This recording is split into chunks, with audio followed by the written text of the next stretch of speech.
विपत नाना और जहाँ कुंवत तहाँ विपत न जाना। सुमति में काम हुआ तो कितना अच्छा काम हुआ। प्रत्यक्ष गुरु महाराज आके बैठ गए, क्योंकि जैसे घर में एक पिता के 4 बेटे हैं, 3 आ गए 1 नहीं आया तो पिता को अच्छा नहीं लगता। ऐसे ही गुरु महाराज हैं, आधे लोग आए आधे नहीं आए तो गुरु महाराज को अच्छा नहीं लगता है, वो दया नहीं हो पाती है। लेकिन सब बच्चा जब इकट्ठा हो जाते हैं तो पिता खुश हो जाता है। तो यही काम अब की इस बार हुआ है। तो प्रेमियों, बहुत बढ़िया कार्यक्रम मालिक की दया से सब बढ़िया हुआ, संपन्न हुआ। और हम लोग करने वाले कौन होते हैं? कोई नहीं उसमें करने वाला था। भले करोड़ों रुपए लिए खड़े रहो, दया नहीं हो तो कुछ नहीं कर पाओगे। गुरुदेव ने ऐसी दया की कि बढ़िया जो गए यहाँ से कहते हुए बुरी बुरी प्रशंसा करते हुए गए हैं कि अब हम हर कार्यक्रम में ग्वालियर आएंगे। बोलिए प्रेम से, बताइए इतनी बड़ी गुरु की महिमा। तो प्रेमी भाई बहनों, ये मानव जीवन मिला है, अपने काम को करते चलो। हमारा काम क्या है? साधन भजन करने का, अपनी जीवात्मा को जगाने का और परमात्मा से मिलन का काम केवल हमको मिला है। दुनिया की रोचों में हम उसको भूल जाते हैं। गुरु महाराज कहते, बच्चों तुम खाना नहीं भूलते हो, सोना नहीं भूलते हो, पर तुम परमात्मा की याद भूल जाते हो, जिसने तुमको संसार में लाया, और उसी की याद तुम बिसार देते हो। तो प्रेमियों, हमको बैरागी भाव अपने अंदर रखने की जरूरत है। हमारे अंदर बैरागी भाव आ जाएगा तो हमारा काम बनता चला जाएगा। साधक को थोड़ा उदासीन भी रहना चाहिए।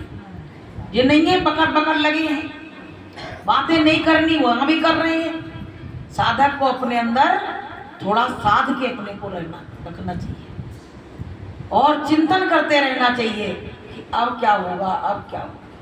देखो, जीवन की शाम तो हो चुकी है, बुढ़ापा आ चला, जीवन की शाम हो गई, अब रात होने वाली है, अब अंधेरा होने वाला है जीवन में, अब जीवन खत्म होने वाला है। तो प्रेमियों, वो रात आने से पहले हमको क्या करना चाहिए? अपना काम बना लो कि खाए पकाए लुटाए के कर ले अपना काम, और चलती बेरिया रे मना और संग न चले चिना। अपना काम कर लो और यहाँ से निकल चलो। सबको मालूम है कि इस संसार से सबको जाना है। मीरा को मालूम हो गया कि ये संसार नाशवान है, छूटना है, तो उसने अपना पहले इंतजाम बना लिया। हमको मालूम है, लेकिन हम व्यवस्था कर ही नहीं पा रहे। मीरा ने अपना घर छोड़ा तो अपने पति से पता क्या कहा? अगर हम लोग ऐसे शब्दों का इस्तेमाल करें तो लोग कहेंगे का पागल हो गई है, और उनको तो सभी ने पागल कह दिया। मीरा ने क्या कहा कि राणा जी तेरे महलों में आग लगे, राणा जी तेरे महलों में आग लगे, मैं तो चली वृंदावन राणा, मैं तो चली वृंदावन राणा, मेरे सोए भाग्य जगे, राणा जी तेरे महलों में आग लगे, राणा जी तेरे महलों में आग लगे।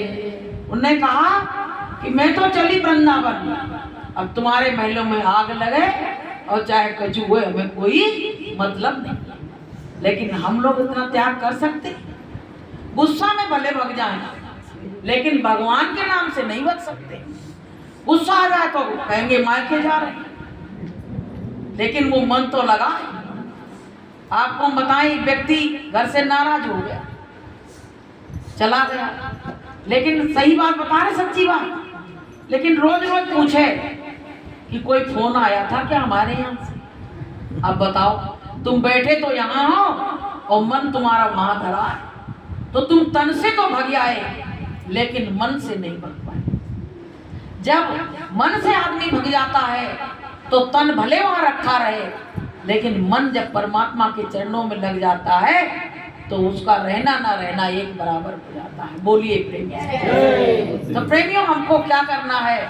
हमको अपना मन परमात्मा के चरणों में लगाना है। हमने कपड़े रंगा लिए, भेष बना लिया, लेकिन हमारा मन नहीं लगा। जोगी लोग होते हैं, साधु लोग बन जाते हैं, एक कमंडल ले लिया और धुनी रमाने लगे, कहने लगे हम बड़े बैरागी बन गए।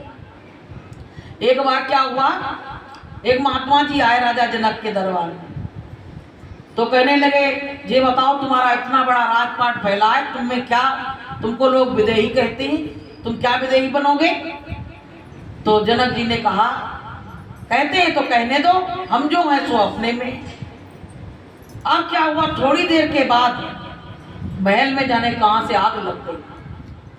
महात्मा जी बोले बैरागी तो मैं हूं, देखो मेरे पास केवल एक कमंडल है, बस कुछ नहीं है। तो राजा जनक ने कहा कि सारी प्रजा परमात्मा के सहारे से चल रही, मेरा क्या है इसमें? तब तक आग लग गई। आग लगी, स्वयं महात्मा जी भगे। राजा तो जनक बैठे रहे, धू करके महल जल रहा, लेकिन उनको कोई टेंशन नहीं। अब वो कहे मेरा कमंडल कहाँ गया? तो राजा जनक ने कहा अभी आपने ये कहा था कि तुम जे राज सत्ता लिए बैठे हो, तुमको बैराग नहीं है। मेरा महल धू करके जल रहा है, मुझको सब दिखाई पड़ रहा है, आग की लपटें दिखाई पड़ रही हैं, पर मुझको जरा सा भी दुख नहीं है। और आप एक कमंडल के लिए आग में कूदे जा रहे हो, तो बताइए कौन बैरागी हुआ और कौन अनुरागी हुआ? तो प्रेमियों, कहने का मतलब ये है, कहने से कुछ नहीं छूटता है। उसकी दया हो जाए तो वो घर बैठे ही छुड़ा लेगा। उसकी दया और मेहर हो जाए तो वो घर बैठे तुम्हारे सुखों को छुड़ा देगा और अपने आँख को तुम्हारे अंदर भर देगा। उसी की याद तुमको आएगी। तो प्रेमी भाई बहनों, हमको तुमको भी इसी चीज की जरूरत है। हमको तुमको भी इसी बैराग की जरूरत है। मीरा को इतना बैराग कि उनको संसार की कोई बात अच्छी नहीं लगती थी। सहजो भाई को इतना बैराग कि संसार की कोई बात अच्छी नहीं लगती थी। हर वक्त गुरु, हर वक्त गुरु, और कोई चर्चा ही नहीं थी। लेकिन हमारे तुम्हारे मन में अभी शुरुआत भी नहीं हो पाई है। जो वो चाहता है वो शुरुआत भी नहीं हो पाई है। तो प्रेमियों, हमको सबको ये संसार से एक दिन जाना है। सबको मालूम है जाना है, जाना है, सब रट लगाए, लेकिन कैसे जाना है कि ऐसी करनी कर चलो कि जग रोए हम हंसे। कब हंसेंगे? जब हमको पूर्ण ज्ञान इसमें हो जाएगा, पूर्ण भक्ति मेरी हो जाएगी, तब हम इस संसार से जाते समय हंसेंगे। वरना पता है, अभी कोई कह दे तुम्हारे लेने वाले आ रहे हैं, तुमको जाना पड़ेगा सब छोड़ के, तो तिजोरी की चाबी की तरफ नजर जाएगी, महल की तरफ नजर जाएगी, बच्चों की तरफ नजर जाएगी कि परिवार छूट रहा है, तिजोरी छूट रही है, घर मकान छूट रहे हैं, भैया हम क्या करें, अब तो हड़बड़ी मच गई। तो प्रेमियों, कि जग में आयो है नर तन धारे, जतन कर चली बंदे। जग में आयो है नर तन धारे, भजन कर चल बंदे। कहते हैं कि संसार में तुम नर्तन धर के आए हो, ऐसा भजन करो कि चलो यहाँ से, कि साधो वा घर को चलो कि जा घर काल ना जाए। जब हमको परमात्मा ने देखा यहाँ दुखी, तब मालिक यहाँ आए कि दुख में देखा जब ही तुमको दया भाई, तब हम आए। तब गुरु महाराज ने जब देखा भाई बच्चे बड़े दुखी हैं, बार बार बेचारे रोते रहते हैं, परिवार छूटता है, बार बार शरीर छोड़ना पड़ता है, तो बोले अब की बार हम ही चल रहे हैं, अपने बच्चों को ऐसा पाठ पढ़ाएंगे कि दोबारा इस संसार में उनको आना ही नहीं पड़ेगा। तो गुरु महाराज ने तो पढ़ा दिया पाठ, लेकिन हमने याद किया क्या उस पाठ को? ये बताओ। गुरु महाराज ने तो बहुत पढ़ाया, लेकिन हमने उस पाठ को याद ही नहीं किया। भाई एक बार क्या हुआ, युधिष्ठिर से उनके गुरु ने कहा कि कल पाठ याद करके आना। कौन सा पाठ? कि सदा सत्य बोलो।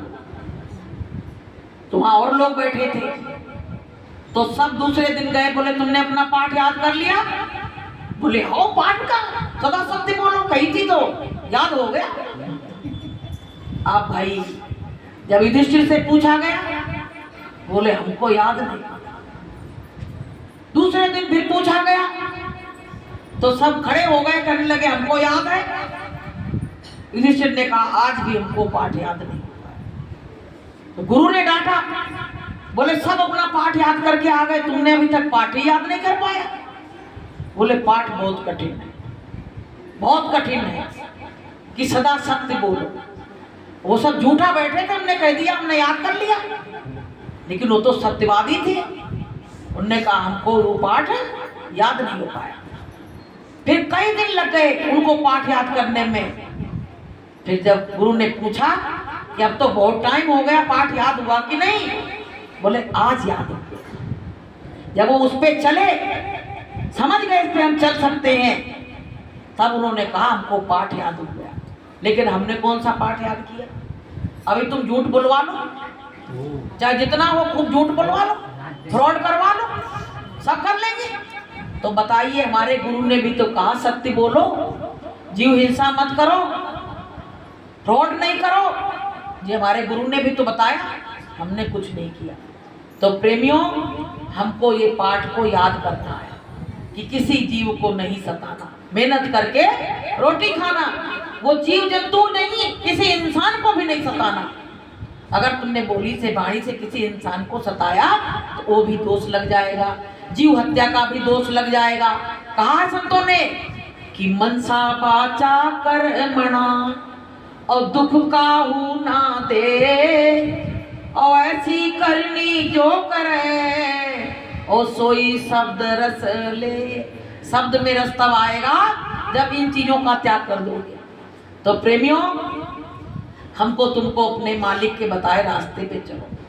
अब जीवन की अंधेरी रात आने वाली है, कब का इंतजार कर रहे हो ये बताओ पहले, हैं? कब का इंतजार कर रहे हो कि कौन सा समय आएगा तब हम अच्छी तरह साधन भजन करेंगे, अच्छे एक सत्संगी की पहचान बनाएंगे।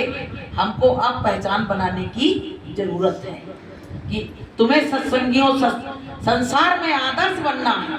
गुरु महाराज ने कहा जी कि तुम्हें सत्संगियों संसार में आदर्श बन के रहना है। तो कहे कौन जा रहा है? वो जय गुरुदेव वाले जा रहे हैं। तो अपना ऐसा चिन्ह बनाओ कि तुम्हारी याद। तो प्रेमी भाई बहनों, ये मानव जीवन मिला है, इसके लिए मिला है कि तुम अच्छा काम करो, लेकिन इसमें हमारे अंदर तमाम विकार आ गए।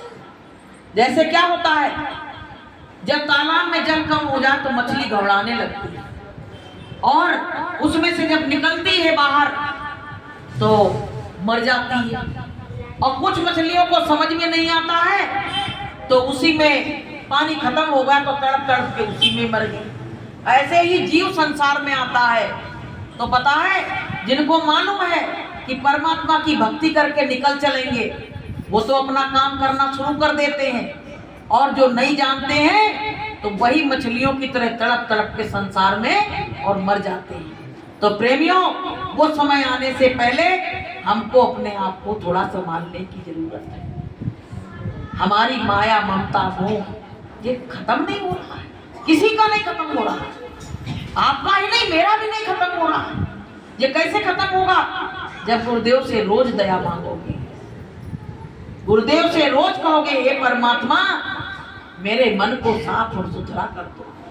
मालिक, अगर आशा तृष्णा ही खत्म नहीं हुई तो हम संसार से निकल कैसे पाएंगे? गुरु महाराज ने कहा है कि इस संसार में वो काल ने तुमको ठग लिया, ऐसा जाल बिछाया है, ऐसा फंदा डाला है कि इसमें से निकलना ही कठिन है। और जरा सा किसी को कुछ आ जाता है तो उसको घमंड आ जाता है, वो तंत्र मंत्र विद्या पढ़ने लगता है। आज सुबह गुरु महाराज का सत्संग सुन रहे, गुरु महाराज कह रहे बच्चों जो तंत्र मंत्र विद्या करके बताने लगते जाओ तुम्हारा काम हो जाएगा, ये हो जाएगा, तो उनको बुढ़ापे में बड़ी परेशानी आती है और जो साधन भजन करते सब चला जाता है। मतलब संत मत में क्या है, इतना भी अधिकार नहीं आपको किसी ने पैर छुए तो आप कहो जाओ आपका भला हो, आपके खजाने से निकल गया माल, आपके खजाने से माल निकल गया। आप कौन भला करने वाले होते हो? परमात्मा भला करेगा सबका। तुम्हारे पास है ही नहीं, पूंजी नहीं है, और तुम उसमें से जरा सी आई खर्च कर दी तो कुछ रह गया। तो वो भी किसी से ये नहीं कहो भैया गुरु महाराज से हम भी प्रार्थना कर रहे हैं तो अब कल्याण हो जाए, समझ लेना तुम्हारा कल्याण गया। ये ध्यान रखना, संत मत बहुत वैसी है कि तलवार के धार पे चलने की तरह है, संत मत ऐसा वैसा नहीं है। अब बहुत लोग क्या होते हैं कि पैर छुआते रहते हैं, पैर छुआते रहते हैं, कहते भैया चाहे कोई आ जाए पैर छुएंगे आशीर्वाद देंगे। अरे है क्या जो आशीर्वाद दे रहे हो ये बताओ पहले। पैर तो केवल गुरुदेव के ही छूना चाहिए, सबके पैर छूने की भी जरूरत नहीं है। तो प्रेमियों, अपने भारत देश में ये प्रथा बना दी गई। एक बार क्या हुआ, एक महात्मा जी एक पेड़ के नीचे बैठे, तब तक ऊपर चिड़िया बैठी थी और उसने उनके ऊपर ने बीट कर दी, मतलब वो चेक कर दी, इसमें से डाल दी। अब महात्मा जी ने यूं देखा चिड़िया, वक्र दृष्टि से चिड़िया को देखा, सो चिड़िया मर गई, नीचे गिर गई, तपस्या थी उनकी। अब महात्मा जी को बड़ा घमंड आ गया, बोले पता निगाह डालते ही मर गई, तो अब तो हम जाने कितनों को मार डालेंगे, कोई मुझसे जरा सा टकराया। अब क्या हुआ, आवाज लगाते हुए एक घर में पहुंचे तो वहां तो सती स्त्री थी, अपने पति की सेवा कर रही थी, बीमार था पति, तो आवाज लगाई तो उसने कहा बाबा जी खड़े रहो, मार है महात्मा जी। अरे बोले नहीं आई तो फिर, मतलब घमंड भरी बात, अगर तुम नहीं आए तो तुमको भी वक्र दृष्टि से देख लेंगे और तुम मर जाएगी। तो उसने क्या कहा कि महात्मा जी उस चिड़िया के धोखे में मत रहना, जो देखते ही वो गिर गई वो मर गई। मैं सती स्त्री हूँ, मैं अपने पति की सेवा कर रही हूँ, गलत काम नहीं कर रही हूँ, तो आप चाहे कुछ भी दृष्टि से देखो, मैं मरने वाली नहीं। तो प्रेमियों, जब ये बात कही सोई महात्मा पानी पानी हो गए, कहने लगे ये बात इसको कैसे मालूम पड़ गई। तो प्रेमियों, जो सती स्त्रियां होती हैं उनमें बड़ी ताकत होती है, बहुत हिम्मत होती है, क्योंकि वो साधना भले नहीं करें, उनकी साधना वैसे ही हो जाती है। सती स्त्रियां जो होती हैं, जो अपने मुख से कह दे वो काम हो जाता है। तो प्रेमियों, अब आजकल किसी के अंदर सतीत्व रहा ही नहीं। वो आज शादी हुई और परसों छोड़ गई, बताइए ये सतीत्व बचा है। तो प्रेमियों, हमको अपने अंदर अब भी वो चीज रखने की जरूरत है। अगर तुम इसका पालन करोगे, अपने चरित्र को सही रखोगे, ईमानदार रहोगे, तो आपका कभी नुकसान नहीं हो सकता है और आपकी साधना बनेगी। जब तुम्हारे मन में कोई विकारी भाव आए तब गुरुदेव से कहो, हे गुरुदेव मेरे अंदर गंदगी का भाव आ रहा, परमात्मा मेरे इस भाव को खत्म कर दो, नहीं तो हम गिर जाएंगे। तो प्रेमियों, अपने को कुछ समझो ही नहीं, अपने को वो समझो कि मिट्टी है, अपन कुछ नहीं है परमात्मा के आगे, सब कुछ वही करा रहा है। क्या माइक पकड़ लेने से हम बहुत बड़े वो बन गए क्या? कुछ नहीं हुए, ये सब उसकी मर्जी से हो रहा है। गुरु महाराज उस दिन सत्संग में कह रहे कि बच्चों मैं देख लेता हूँ जिससे जो काम के योग है उससे मैं वही काम करा लेता हूँ। बताइए, गुरु महाराज स्वयं कह रहे हैं, तो गुरु महाराज ही सब काम को कि करण करावन सृजनहार, सब कुछ परमात्मा है। तो प्रेमियों, ये सत्संग बराबर हो रहे हैं और बहुत ताजगी, आश्रम से आके घर में मन नहीं लग रहा। गुरु महाराज कहते बच्चों घर को छोड़ो तो त्याग करो, 2-3 दिन जाके आश्रमों में रहो, तो कम से कम तुम्हारा घर तो छूटेगा, नहीं तो तुम घर में ही फंसे रहोगे। तो प्रेमियों, 2-4 दिन रहे वहाँ, बड़ा अच्छा लगा, तमाम सत्संगियों से मुलाकात, तमाम मिलन जुलन होता है, दरस परस से बड़ा प्रभाव पड़ता है, उसका दुष्प्रभाव भी पड़ता है, प्रभाव भी अच्छा पड़ता है। तब कोई वैसा आ गया और उसके गले मिल लिए तो ले हो गया काम खत्म, और कोई साधक मिल गया उसके गले मिल लिए तो फिर काम हो गया। तो प्रेमियों, हमको तुमको अपने मालिक के लिए बराबर हो तड़प। भिक्खू भाई आए थे, उन्होंने बताया कि तड़प बहुत जरूरी है, जैसे मछली जल के बिना तड़पती है, और पपीहा जो होता है स्वाति नक्षत्र की बूंद के लिए तरसता है, और पतंगा होता है तो दिए की लौ के लिए तड़पता है, ऐसे ही हमको भी अपने मालिक की याद करनी चाहिए, अपने गुरु की याद करनी चाहिए। हे गुरु महाराज, हमको बीच अधर में कहाँ छोड़ के चले गए। गुरु महाराज, अगर आप इस बार हमारा हाथ छोड़ दिया तो हमारी दुर्गति हो जाएगी। वो काल फिर अपने पिंजड़े में हमको बंद कर लेगा, कैद कर लेगा, हम कैसे छूटेंगे। आपके भरोसे पे मैंने सारा संसार छोड़ दिया, और गुरुदेव अगर तुमने हमको छोड़ दिया तो मेरा कुछ भी नहीं, मेरी नैया जाने कहाँ ठिकाने लग नहीं सकती। मालिक इतना मालूम है, आपके सिवा मेरी नैया को कोई पार नहीं लगा सकता है। तो प्रेमियों, घाट पे बैठ के रोज रो, गुनाहों की माफी मांगो। बिना रोए, बिना प्रेम बढ़ाए वो परमात्मा मिल नहीं सकता है। और जब तक वो नहीं मिलेगा, कि कहीं कहते नहीं है कि जब तक कि दुल्हा दुल्हन मिल गए तो फीकी पड़ी बारात। अभी जो सब बारात जो सब काम हो रहा है, जब आत्मा परमात्मा से मिल जाएगी तब तुमको किसी काम को करने की जरूरत नहीं रह जाएगी, और उसी लिए ये सब काम हो रहा है। तो प्रेमियों, ये हमारा सौभाग्य है, और हम इन्हीं वचनों पे चले, मालिक के गुरु वचनों की माला हर समय पहने रहे तो हम गलत काम नहीं करेंगे।